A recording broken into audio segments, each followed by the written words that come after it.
I just rented a bicycle and I biked the 5 miles to where the birds had been seen the day before, and I saw them. And as I'm riding back, I was like, man, that was a lot of fun. I've definitely chased rare birds all over the country and kind of all over the state before, but this feels really different. What's different about this? And it kind of registered that it was the bicycle. Dorian Anderson was more than a decade into a career as a neuroscientist and geneticist when he had a wild idea.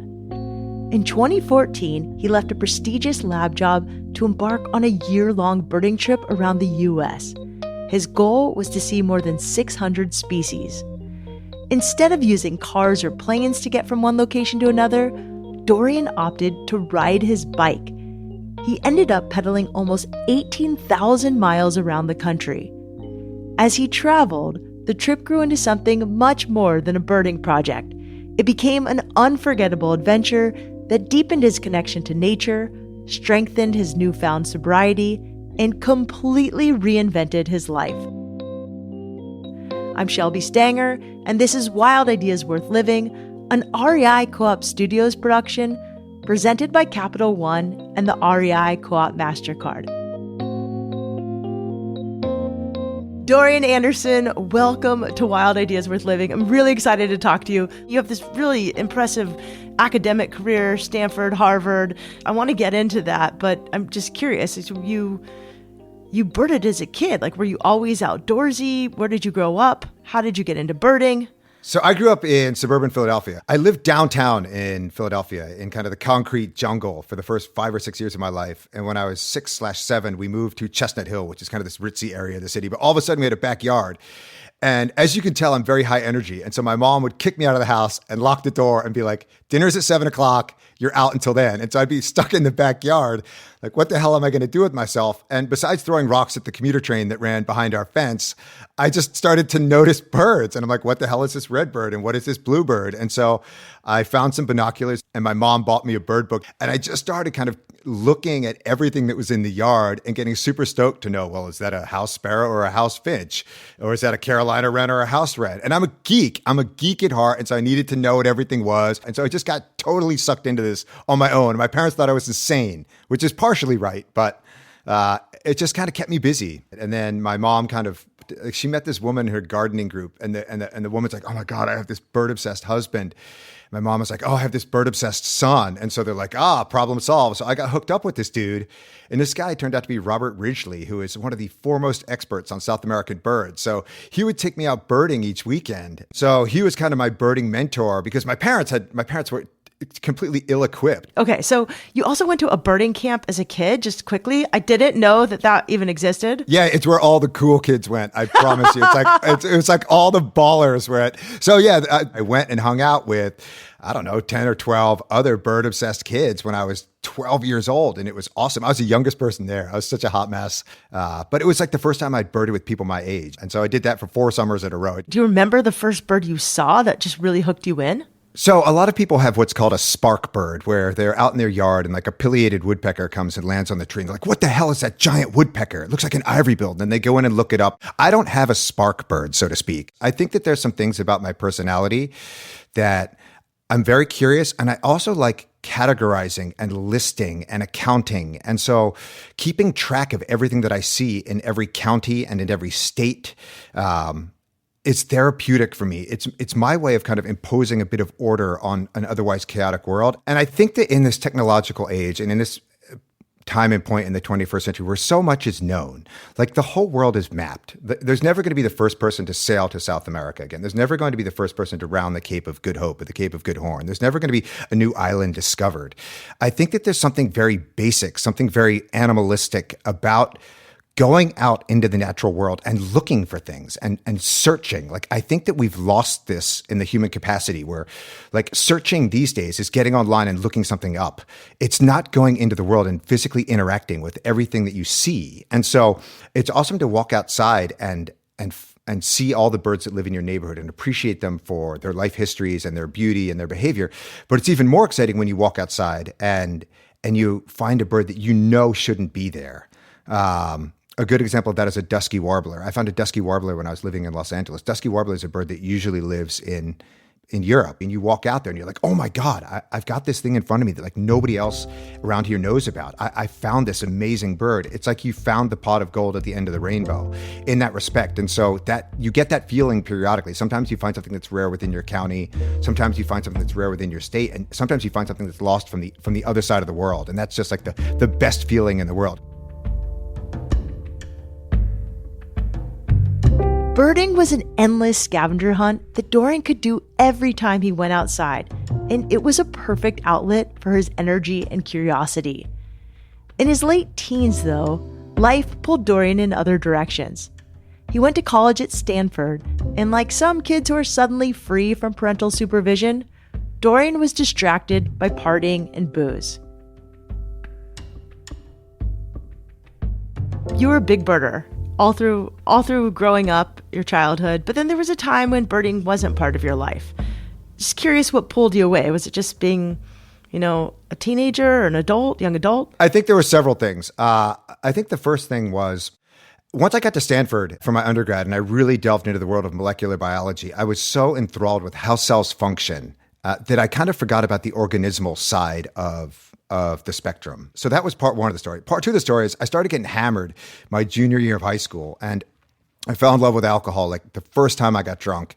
And after that, it was just like one blackout after another. And fortunately, I just tell people I'm good at school. I was just able to get through high school without any problems. I went to one of these like high-powered prep schools in New England. And even once I got to Stanford, I was just good at school, and I didn't have to do a lot. And so I got wasted all the time. And kind of one of the things I realized is that if I wanted to go and do organismal and evolutionary biology, that meant sitting at a field station in Ecuador where there were no drugs, no dance music because I got involved in DJing, and no girls. And I didn't want to do that. I wanted to be in a city. I wanted to party. So my birding interest evaporated while I was at Stanford. I spent some time studying. The rest of my time I spent drinking beer, playing ultimate frisbee, and doing research in my lab. And then when I left Stanford, I kind of figured I'd go get a PhD, but I went and lived in Boston for 3 years, and I worked at Harvard doing molecular embryology. So I spent 3 years doing that. And then I went to NYU. I specifically chose NYU because they had a great program, and it was in New York, and my drug and alcohol problem had gotten so bad that it was like, I never have to drive. So I joke with people that I kind of got a PhD, and my PhD was in developmental genetics and molecular cell biology. But I kind of got that PhD in the background of partying, figuring that I could go on and be a college professor because academia tolerates eccentric people like me. As long as you can produce data and you get the job done, there isn't the same buttoned up bullshit that you have to deal with in these other professions. It's personality and results, and that's all that matters. And I could do those things. So birding just evaporated from age 17 to 30. How did you decide you were a really high functioning alcoholic, which I think is tricky for people who are really high functioning to get sober. Did you have a rock bottom moment, or what made you decide to, maybe not party as much as you were? Yeah. So I didn't have a rock bottom moment. I was in a relationship that I thought was very serious, but I wasn't taking it seriously because I was still lying to this woman. Every time she'd go away for work, I'm like, oh, I'm just going to lounge around and get some work done. I'd go on these week-long benders. And I eventually got caught one too many times. And I had this emotional breakdown where I was like, I just lost the one person in the world who loved me more than I love myself. And that was tough. That was a soul-searching moment. And so I hadn't lost my job. I hadn't been kicked out of school.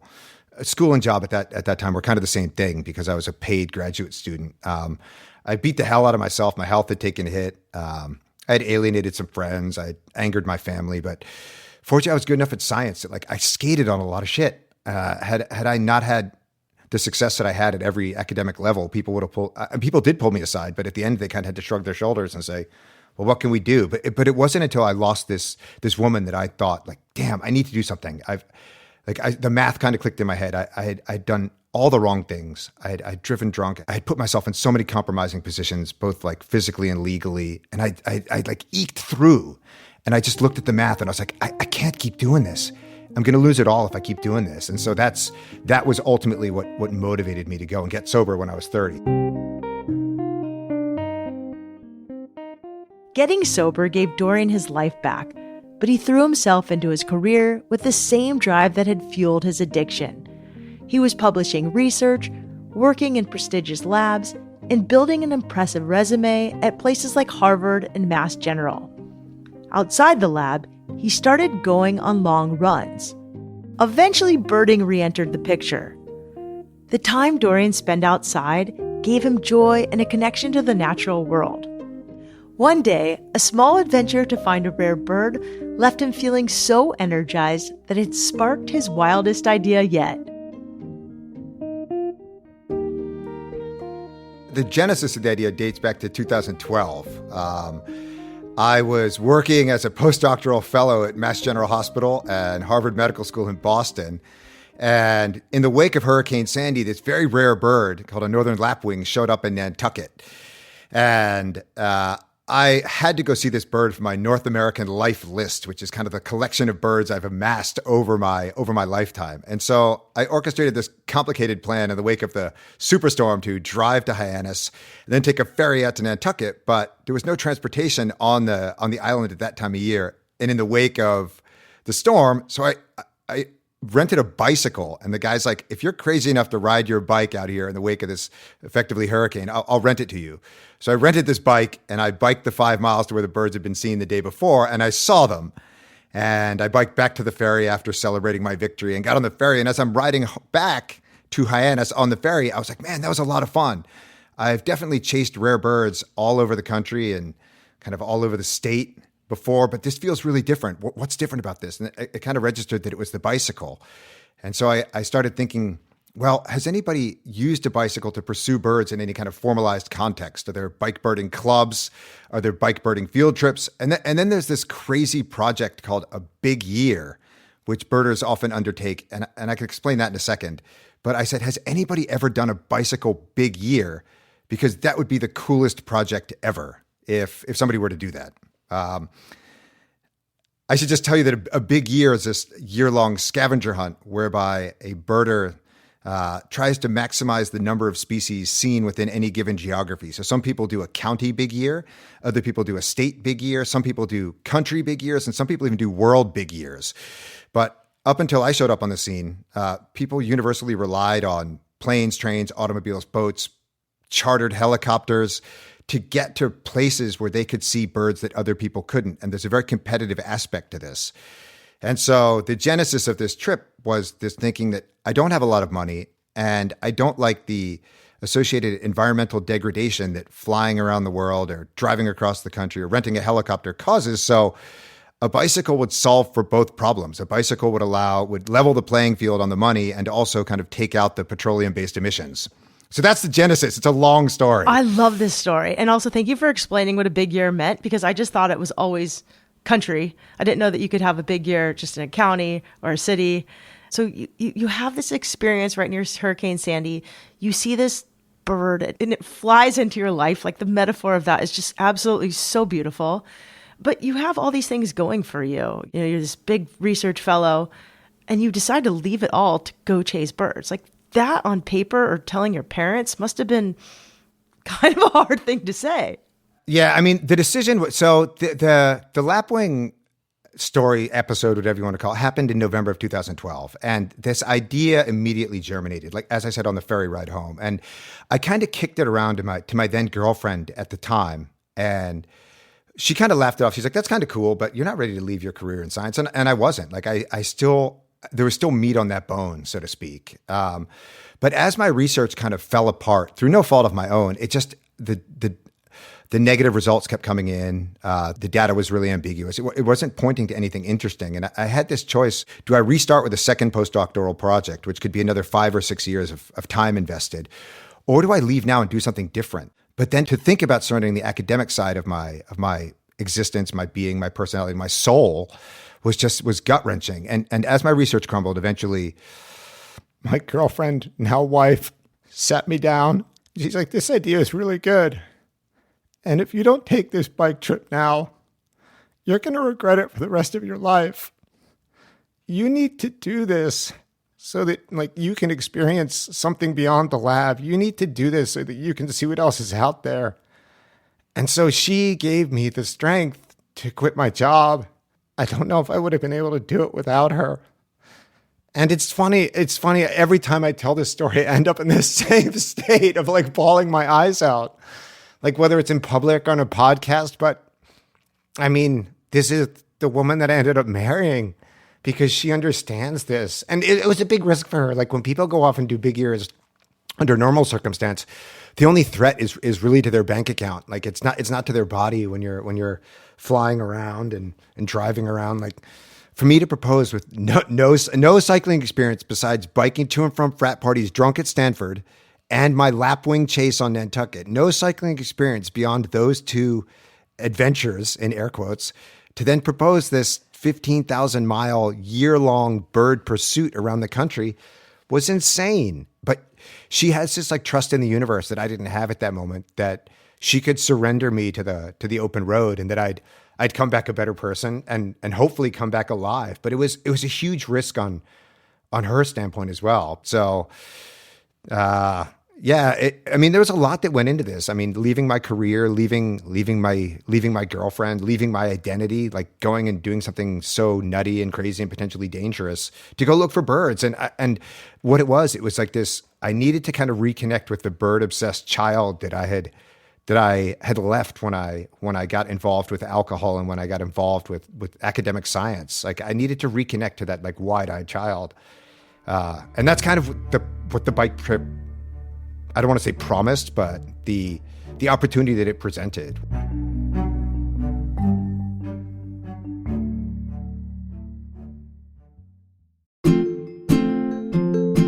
Are you an REI Co-op member? If so, I have some exciting news for you. It's officially Member Days at the Co-op, which means now through September 22nd, members using the REI Co-op MasterCard can rack up double card rewards on top of their 10% Co-op member reward on eligible full-price purchases at REI. That's 10% on top of 10% for a limited time. Earning double rewards won't last long, so don't miss out. Don't have a card yet? See if you're pre-approved for the REI Co-op MasterCard with no risk to your credit score. To learn more about the REI Co-op MasterCard program, go to rei.com/MasterCard-podcast. That's rei.com/MasterCard-podcast. Terms apply.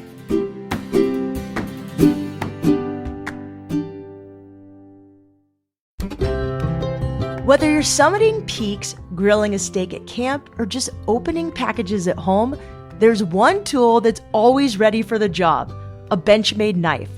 Since 1987, Benchmade has been making knives that anyone can rely on, from adventurers to craftsmen and more.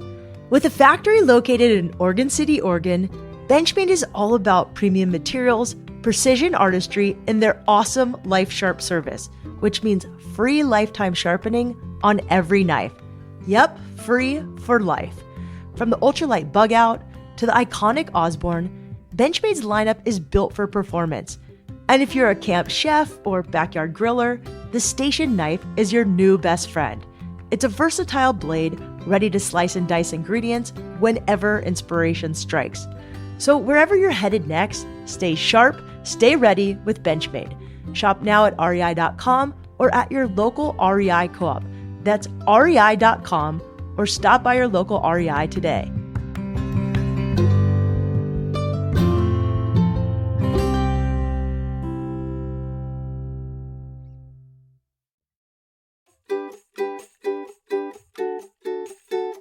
When Dorian Anderson took off on his big year, his goal was to spot 600 types of birds. He'd been in the birding game for long enough that he had a sense of exactly where to go. There are regions in the US where you can see species that are typically only found in other countries. For example, you can see European birds on the East Coast, Central and South American birds in Texas, and you can often see Asian birds on the West Coast. Dorian sketched out a path that would largely take him along the outer edges of the country.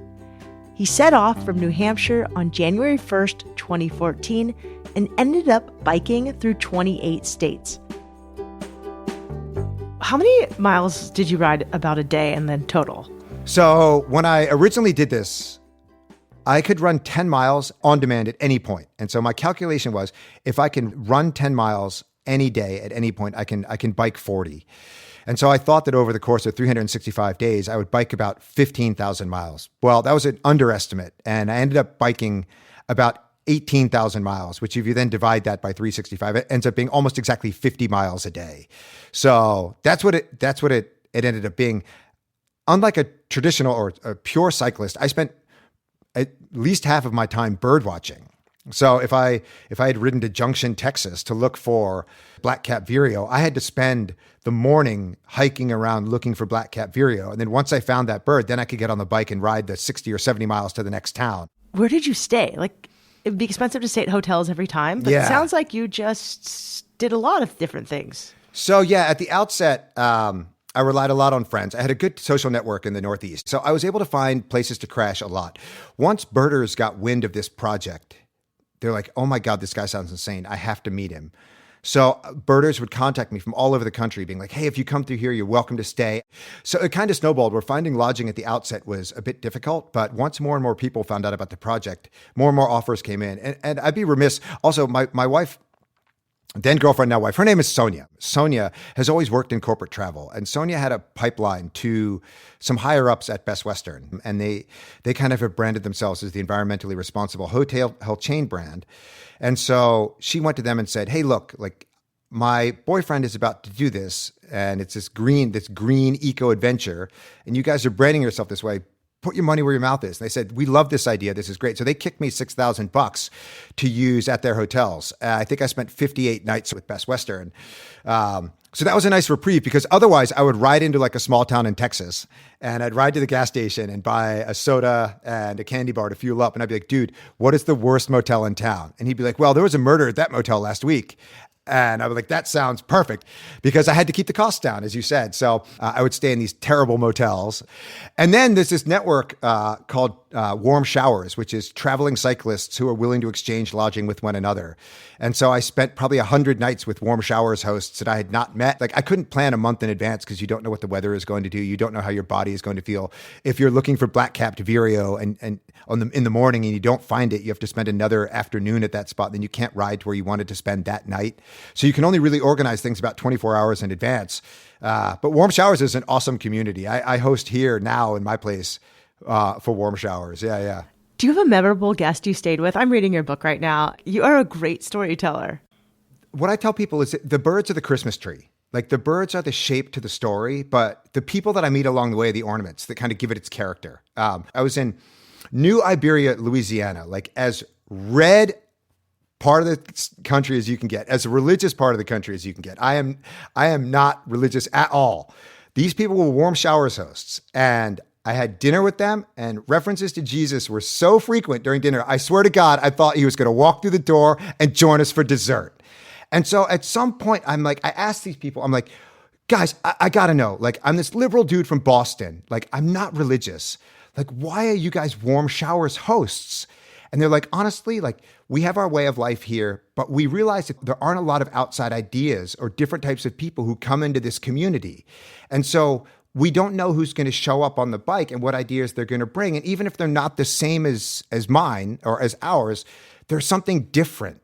And so I went from thinking like, God, these people are so close-minded and backwoods to like, man, like these people are actually really aware as to what they know and don't know. And they're craving interaction with people who aren't like them. And so that was really, really refreshing because like I said, I'm not a religious guy, and it kind of the whole thing weirds me out. Like I'm a scientist, an experimentalist, a realist, so to speak. But it was such a great interaction. But like all the people, it was amazing. Like the number of people who I'd never met around America who opened their doors to me and took care of me as if I was a relative was amazing. And the best people hands down were like the empty nesters who their kids were out, but I showed up and I was like this tender 30-something out wandering the world on his bike, and like all the maternal and paternal genes got turned back on. So they made me this elaborate meal and they'd come and turn my bed down. They'd be like, do you want a glass of warm milk? I felt like somebody's going to read me Goodnight Moon, but like they were so attentive and so wonderful when I would stay with these folks. Like it was just awesome. The people, it was a really cool commercial for America. Like I think that at a divided time like this, I think that my story of staying with people in red states and blue states and of walks A, B, C, D and sexual orientations A, B, C, D, E, F, G. Like everybody took care of me and like we were all able to put our differences aside. And I think that that's a really uplifting story.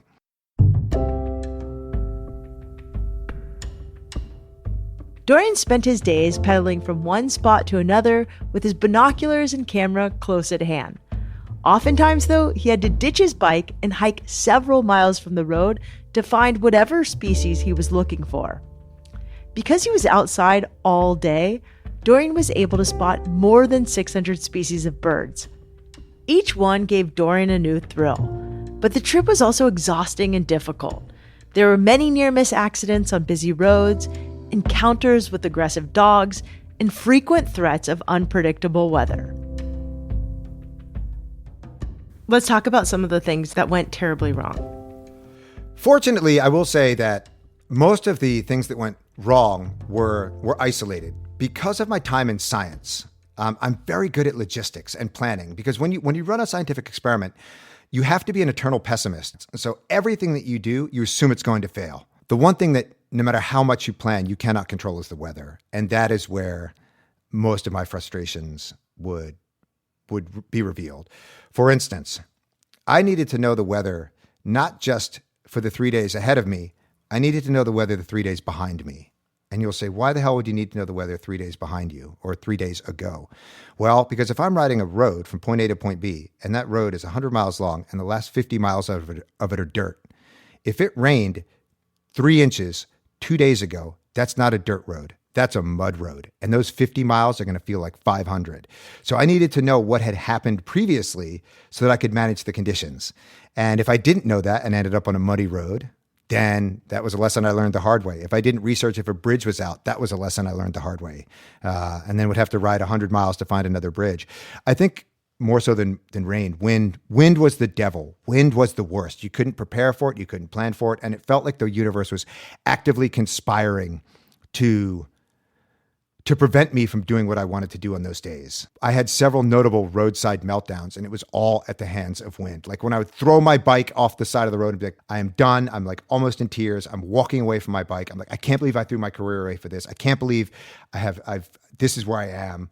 And then you take some deep breaths, you get yourself together, and then you realize the only way out of this is to get back on the bike and start pedaling again. Like there's no other way out of it. Tell me about the birding. Like what was the most meaningful bird that you found? Yeah, I think as in all things in life, like the things you work hardest for are the most meaningful. So white-tailed ptarmigan was a particularly protracted battle. White-tailed ptarmigan is a bird about the size of a pigeon. It's a small grouse that lives up on the alpine tundra. So above, at least at Colorado's latitude, above 12,000 feet.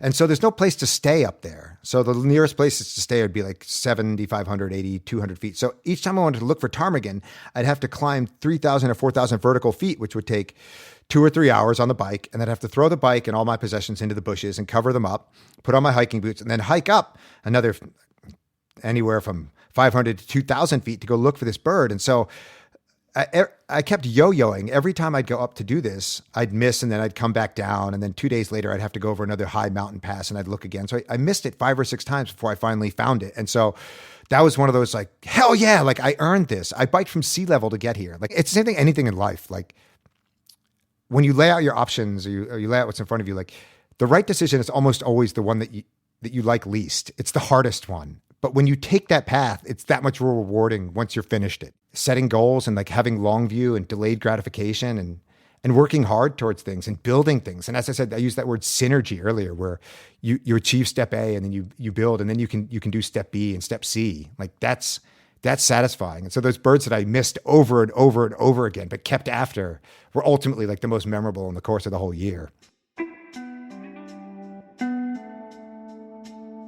When he finally finished his journey, Dorian realized that he wasn't interested in going back to the lab. He wanted to keep birding and biking. He was invited on international birding trips to places like Honduras, Spain, Belize, and Taiwan, and eventually he became pretty well known in the field. Then, in 2023, Dorian published a book about his big year called Birding Under the Influence. The process of writing the book helped him reflect on the trip in new ways. The number one thing that I learned from this adventure is that crazy ideas are good ideas. Everybody I talked to before taking off on this is like, dude, you have a sweet gig. Like, you've done so well at Stanford and Harvard and NYU that, like, even if your postdoc doesn't go perfectly, like, somebody is going to offer you a lab. You're going to land somewhere. You're going to be a great mentor to future generations of scientists. Like, you're not going to be destitute. You're going to have purpose. Like, my parents went ballistic when I told them about this trip. Like, everybody's like, dude, this is crazy. And so what I tell people is that you need people to tell you that you're nuts. You need half the people in the room to tell you that you're full of shit, because any idea where everybody in the room says that's an awesome idea doesn't move the thought needle that far away from what we're already experiencing. Like, if I would have just said, you know what, I'm not going to drive more than 40,000 miles, or I'm only going to use 20 flights, or I'm only going to spend $25,000, which is way more than I ended up spending. Like, if I'd put like those kind of conventional regulations on the big year, it wouldn't have been that different. It wouldn't have been that interesting. But by saying, I'm not going to use petroleum for the entire year, and I'm going to do this on a bike, it's crazy enough that, like, people tell you that it can't be done. And that's worth doing, right? Safe ideas suck. Safe ideas suck. You need to have something different. You need to have something that's scary.